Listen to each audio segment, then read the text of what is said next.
खबर पहाड़ों की आज के शुमारे में हम भद्रवाह के कृषि विज्ञान केंद्र डोडा के भद्रवाह सेंटर में मौजूद हैं। नाजरीन, आज यहाँ पे फार्मर्स के लिए एक प्रोग्राम मुनाकिद किया गया है जिसमें फार्मर्स को ये बताया जा रहा है कि नेचुरल फार्मिंग कितनी इम्पोर्टेंट है। नाजरीन, फिलहाल हम आपको प्रोग्राम की कुछ झलकियाँ दिखाएंगे, उसके बाद हम यहाँ के फार्मर से बात करेंगे कि आखिर इस प्रोग्राम का मकसद क्या है और उनको इससे कितना फ़ायदा होगा। तो फिलहाल मैं आपको प्रोग्राम की कुछ झलकियाँ दिखाऊंगा।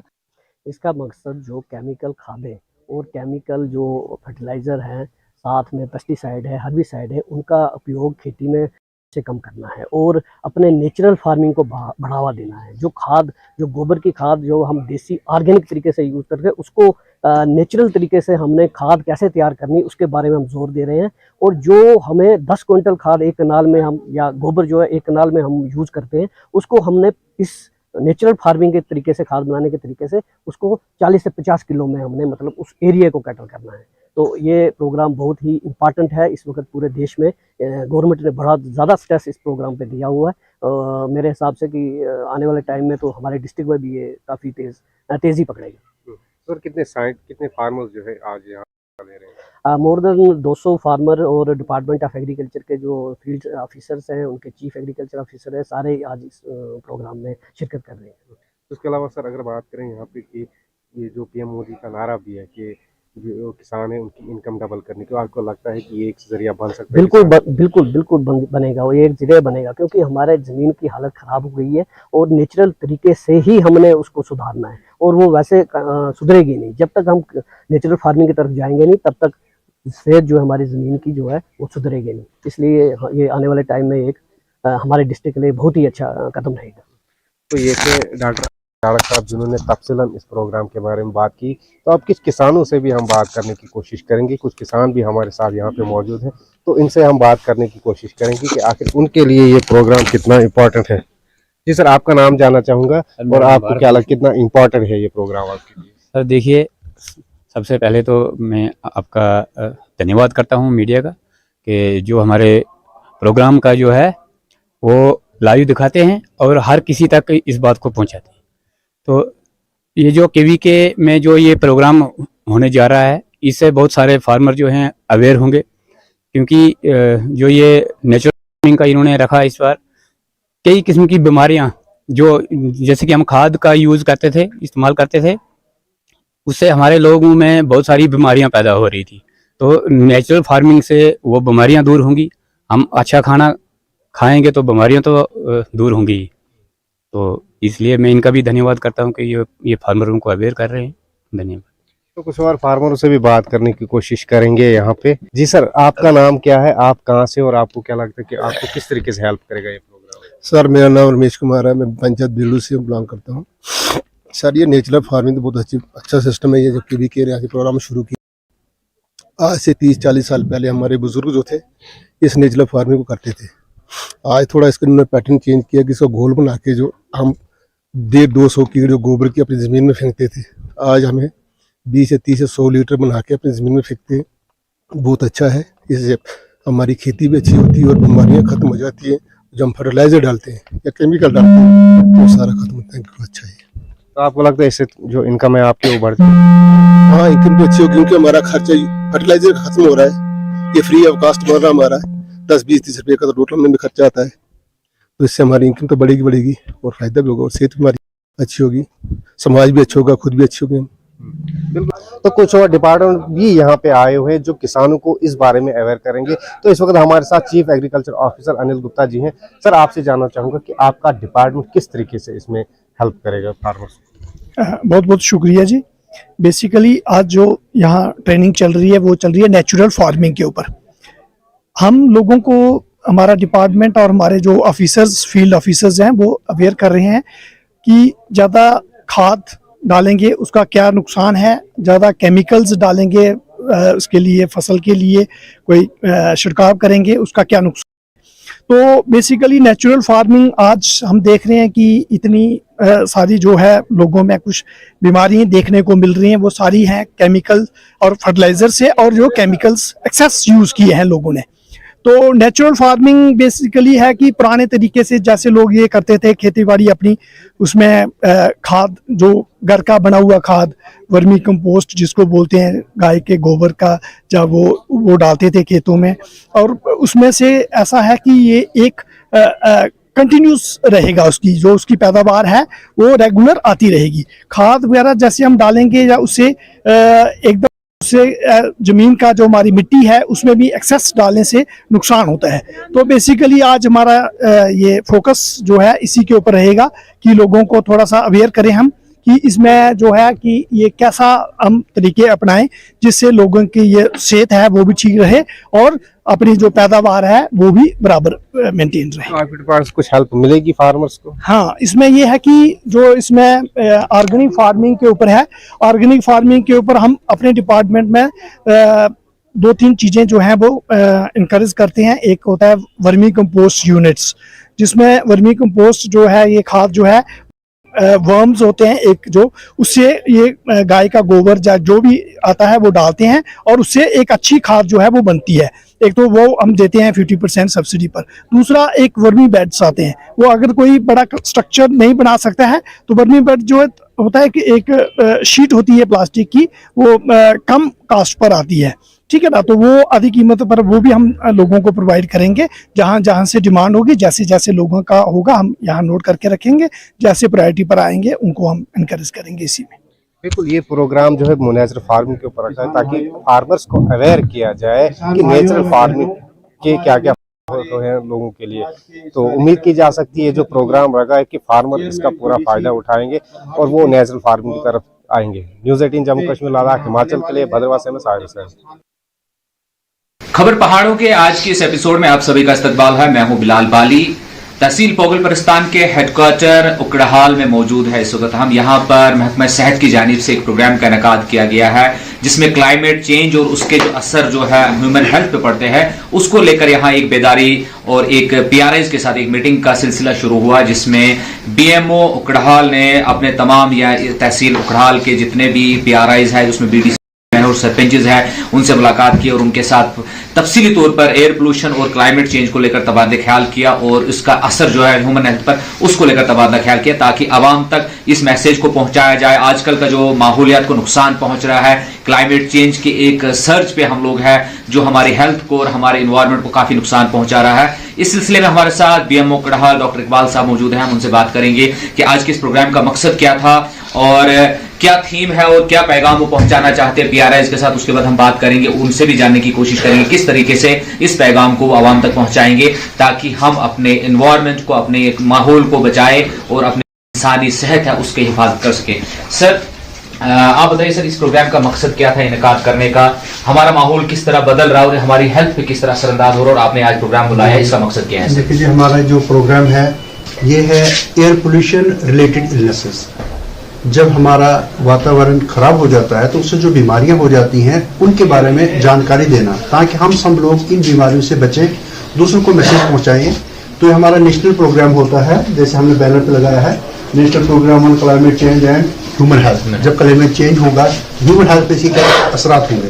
तो मोस्टली जो एनवायरमेंटल इलनेसेस होती हैं हमारे गाँव में, जैसा आप आमतौर पर देखा होगा कि जो बूढ़े बुजुर्ग होते हैं उनको खांसी आती है, दमा आता है, तो ये सारी चीजें क्यों होती है कि उनका जो एनवायरनमेंट होता है वो पोल्यूटेड होता है। मोस्टली जैसे हमारे गांव में स्मोक होता है, ये जो घर में जो है ये जो लकड़ी वगैरह जलाते हैं, इसी तरह हमने बाकी भी एनवायरनमेंट जो है जैसे वाटर पोल्यूशन है उससे भी अपने आप को बचाना है और जितनी किस्म की जो पोल्यूशंस हैं उससे अपने एनवायरनमेंट को फ्री रखना है ताकि हम लोग हेल्दी रहें। तो हमारा सबसे बड़ा ये मैसेज आज ये है कि एयर पोल्यूशन रिलेटेड जो इलनेसेस हैं उनसे बचने के लिए जितने भी हमें जो है स्टेप्स हम डिटेल में बताएंगे तो वो हमने सबको मैसेज देना है। जैसे हमने कहा कि स्मोक की चीज़ जो है उससे अपने आप को बचाना है। इसे जो है COPD होता है, जैसे खांसी की बीमारी होती है, जो छाती की बीमारी होती है जिसको हम लोकल लैंग्वेज में दमा बोलते हैं, हम COPD बोलते हैं। इसी तरह जो है हार्ट की बीमारियां हो जाती हैं और बहुत सारी बीमारियां इससे हो जाती हैं। ठीक है, तो इसके बारे में हम डिटेल्ड बात करेंगे। तो फिलहाल तो इतना ही है कि अभी हमने जो टॉपिक हमारा वो है एयर पोल्यूशन रिलेटेड इलनेसेस, जिसमें हमसे सबसे बड़ा जो है COPD यानी चेस्ट इन्फेक्शन जो होता है, फेफड़ों की बीमारी है, उसके रिलेटेड जो है हम बताएंगे।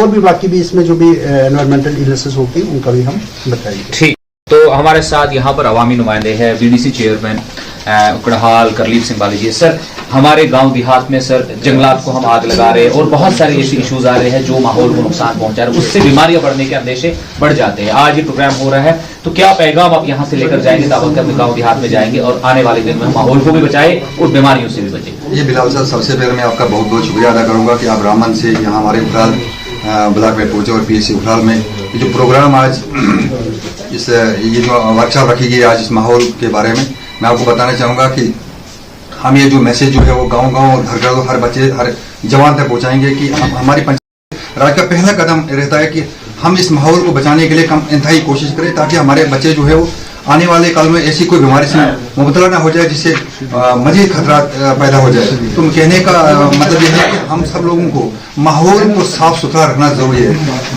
सफाई जो है आधा इंसान का ईमान होता है। हम जैसे अपने घर को साफ रखते हैं उसी तरह से पूरे महल्ले को, पूरे इलाके को, उसी तरह से अपने पूरे ब्लॉक को साफ रखने का सबसे पहला कार्य हम लोगों का बनता है। ठीक सर, जी जी, चलिए शुक्रिया। आप सर बताइए, क्लाइमेट चेंज एक बहुत बड़ा थ्रेट है सर, उसको लेकर डेवलपमेंटल एस्पेक्ट भी चलता है, डेवलपमेंट होने से माहौल को नुकसान पहुंच रहा है, तो किस तरीके से हम माहौल को भी एक सस्टेनेबल डेवलपमेंट कर सके ताकि माहौल भी बचा रहे और हमारी तरक्की भी मुमकिन हो सके? सबसे पहले मैं हेल्थ डिपार्टमेंट का शुक्रिया करूंगा, BMO साहब उकराल का शुक्रिया करूंगा कि जिन्होंने आज ये मुनासिब समझा कि यहाँ पहली बार मुझे लगता है इस किस्म का जो यहाँ पे प्रोग्राम जो अवेयरनेस जो वर्कशॉप है, यहाँ तमाम PRIs को बुला के यहाँ पे डायरेक्शंस दिए कि जो माहौल दिन ब दिन खराब हो रहा है, जिससे तरह तरह की जो किस्म की जो बीमारियां हैं, जो नई बीमारियां जो है दिन ब दिन जो आ रही है, जिनकी वजह से लोगों को हार्ट अटैक होता है। अक्सर आपने देखा होगा बहुत ज़्यादा हार्ट अटैक होते हैं, दूसरे दमा वगैरह होता है। तो मैं ये चाहूँगा ये थोड़ा सा यहाँ पे PRI है, इनसे भी मेरी एक गुजारिश रहेगी, जो प्लांटेशन है, जैसे फॉरेस्ट डिपार्टमेंट है, अभी आपने देखा होगा जंगलों में आग लगती है, बहुत ज़्यादा कटाव है, बहुत ज़्यादा, और इसमें मैं DC साहब का भी बहुत मशहूर हूँ, उनको भी एक मुबारकबाद देना चाहूँगा जो उन्होंने हाल ही में एक कदम उठाया है कि जितने भी ये जो मशीन्स वगैरह है जिनसे जंगलात को रातों रात कटाई की जा रही है, और जिससे माहौल के ऊपर आजकल बहुत ज़्यादा इससे फर्क पड़ रहा है।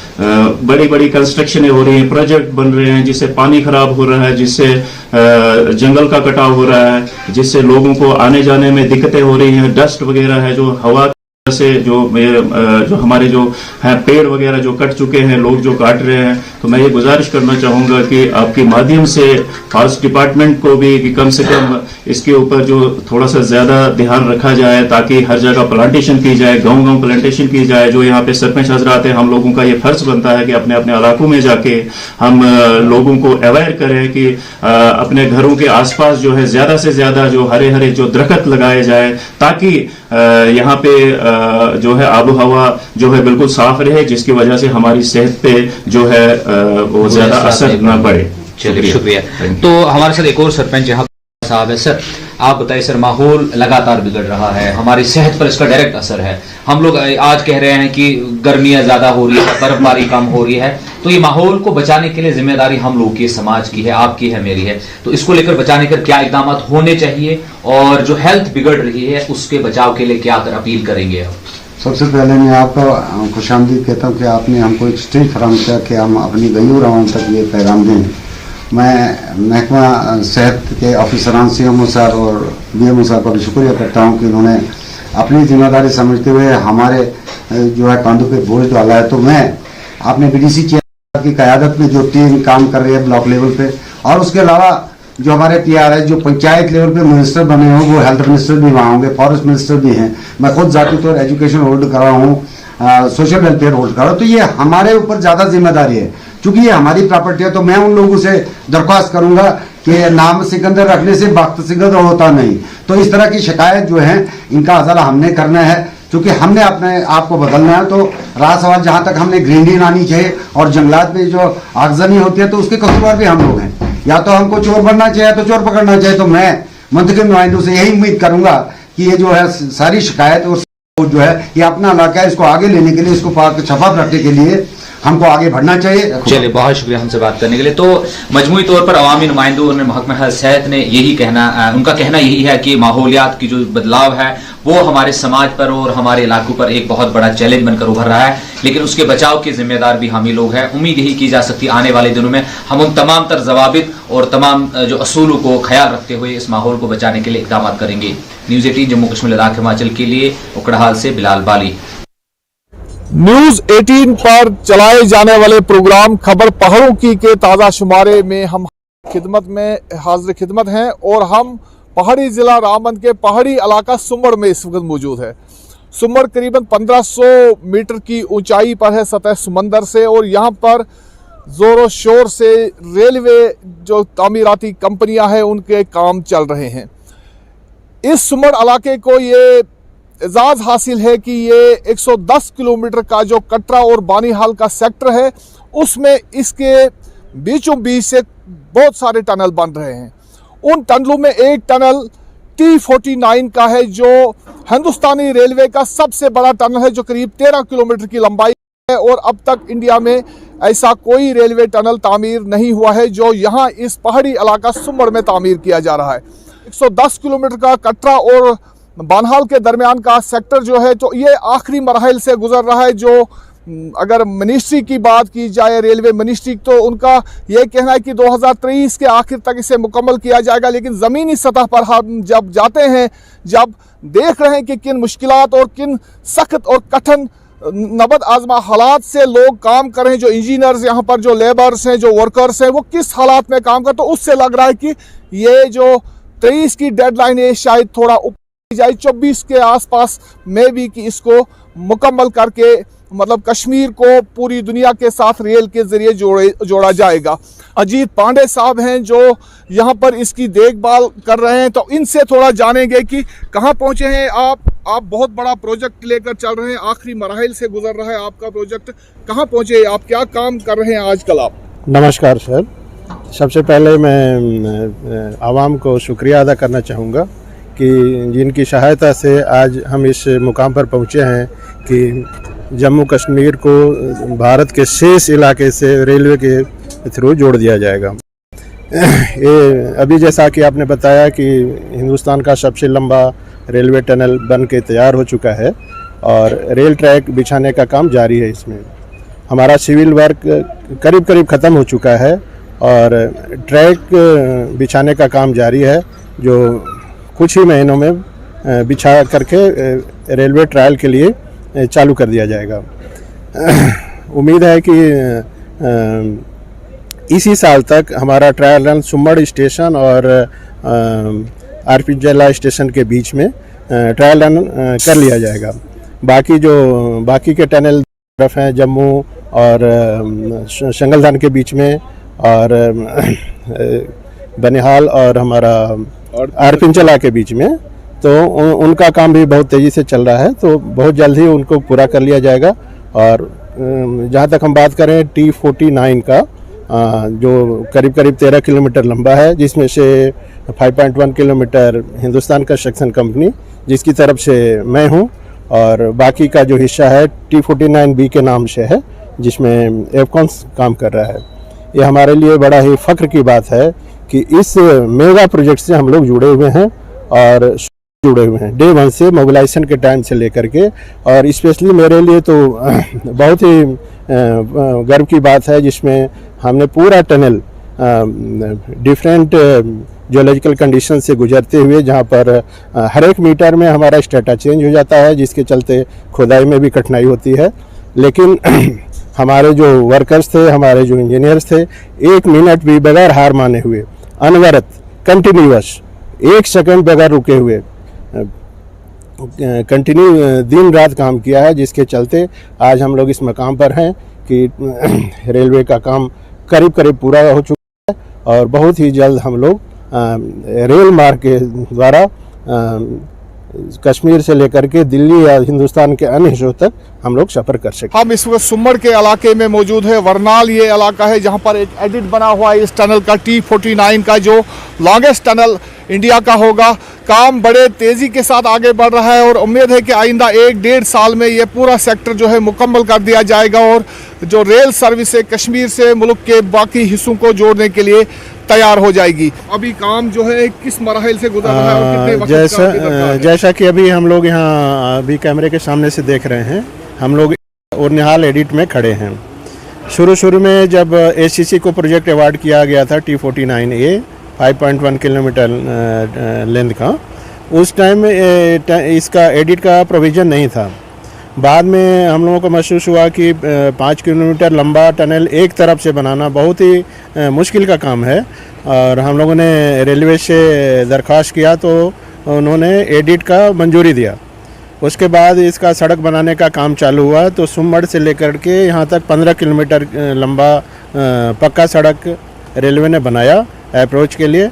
2019 से हम लोगों ने इसका खुदाई चालू किया। करीब 330 मीटर की खुदाई थी, जो बहुत ही कम समय में हम लोगों ने बना करके, जो अगल बगल के जितने भी लोग थे काफ़ी सहयोग किया लोगों ने।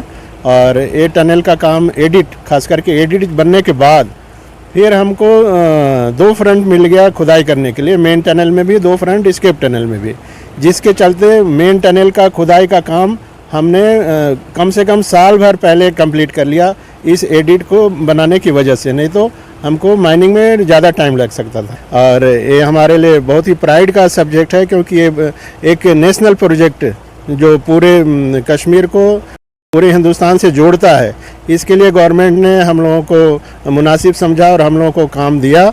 इसके लिए हम लोग गवर्नमेंट ऑफ इंडिया के, रेलवे के बहुत बहुत आभार व्यक्त करते हैं। इसके लिए चैलेंजेस क्या है आपको इस इतना बड़ा प्रोजेक्ट, इतनी हाइट पर, इतने दूर इलाके में, पहाड़ी इलाकों में जाकर शुरू जैसा कि हम लोग देख रहे हैं, बहुत ही दुर्गम जगह है। यहाँ पर सड़कें नहीं थी। जब सड़क जो रेलवे ने बनाया भी था शुरू में, तो नया कटिंग होने की वजह से बार बार स्लाइड आता है। बारिश यहाँ किसी भी मौसम में बारिश हो जाती है। रहा आपको कोई चैलेंज ऐसा जिसमें कोई कैजुअलिटीज हो? कोई नहीं, हमारे टनल में किसी आदमी को कोई खरोच भी नहीं आया है अभी तक यहाँ भी। और हम आगे भी कोशिश करेंगे, क्योंकि पहले जब टनल लोग बनाते थे इंडिया में, तो उस टाइम सेफ्टी का इतना ख्याल नहीं रखते थे लोग। लेकिन अभी जो इंटरनेशनल स्टैंडर्ड के हिसाब से टनल बनाते हैं, और हर आदमी को प्रतिदिन सुबह शाम दोपहर जो भी ऑफिसर आते हैं उनको हर तरह से ट्रेनिंग देते हैं, खास करके कि हम काम कैसे करें, तो हम वापस घर शाम को या सुबह, जो आदमी दिन में काम कर रहा है वापस सुरक्षित शाम को घर जाए अपने परिवार के साथ, और जो रात में काम कर रहा है सुरक्षित घर वापस अपने सुबह परिवार के साथ करके खाए। तो इसका जो जिम्मेवारी है हर आदमी का है, व्यक्तिगत, मतलब कोई इंजीनियर या कोई सुपरवाइजर का नहीं, बल्कि हर आदमी, जो भी आदमी काम कर रहा है, लेबर वर्कर, सब लोगों ने मिल करके इस टनल को एक ग्रैंड सक्सेस की तरह आज हम देख रहे हैं। ये करीब 35 किलोमीटर का एक और सेक्टर जुड़ने जा रहा है, जैसे खड़ी तक तकरीबन कंप्लीट है। खड़ी से अब इधर क्या बानहाल और संगलदान के दरमियान आप देखते हैं कि इस साल के आखिर तक मुकम्मल हो जाएगा? हम पूरी उम्मीद करते हैं कि इस साल के अंत तक हम ट्रेन के थ्रू संगलदान तक हम कनेक्ट हो जाएंगे। बनिहाल से? हाँ, बनिहाल से कनेक्ट हो जाएंगे।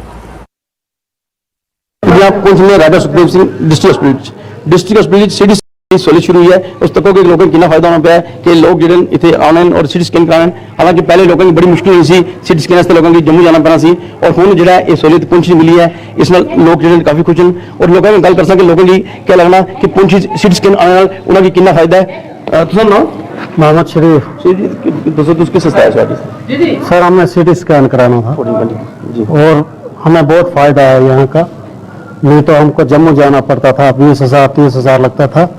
अब 800-900 में हमारा सिटी स्कैन हो जाता है। किसका सिटी स्कैन कराना है? सर का सिटी स्कैन कराया। कौन है?